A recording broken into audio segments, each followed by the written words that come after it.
ఈరోజు అంతర్జాతీయ వార్తలకు సంబంధించి ఒక వార్త అయితే బాగా ట్రెండింగ్ అవుతుంది. ఏంటంటే చైనా చేసినటువంటి నక్కజిత్తుల మారి పని బయటపడింది. ఈ బయటేసింది ఎవరో కాదు, మళ్ళీ అమెరికానే ఏసింది. ఇంతకీ విషయం ఏంటంటే మనకి 2020 ఎప్పటికీ మర్చిపోలేం కోవిడ్‌కి సంబంధించి. అయితే జూన్ 15వ తారీఖున జూన్ 15, 2020న మనకి చైనా వాళ్ళకి గాల్వాన్ దగ్గర యుద్ధం జరిగింది. చిన్నపాటి యుద్ధం జరిగింది. అందులో మన వాళ్ళు ఒక 20 మంది సైనికులైతే చనిపోవడం జరిగింది. వీరమరణం పొందారు.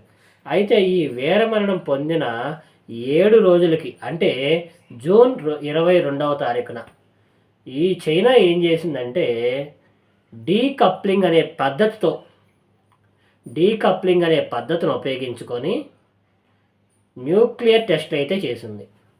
ఏంటి న్యూక్లియర్ టెస్ట్ అంటే ఏంటంటే భూమి లోపల బాగా లోపలికి తవ్వి ఒక గుహలాగా ఏర్పాటు చేసుకొని లోపల ఆ గుహ లోపల బాంబు పేల్చింది.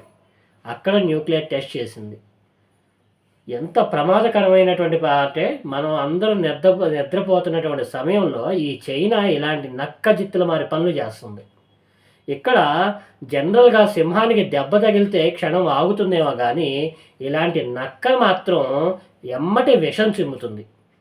మనం గాల్వాన్‌లో చైనాకి ధీటుగా సమాధానం చెప్తే దానికి వాళ్ళ సమాధానం ఏంటి? ఈ దొంగచాటుగా చేసినటువంటి ఈ న్యూక్లియర్ టెస్ట్. అది ఈరోజు బయటపడింది.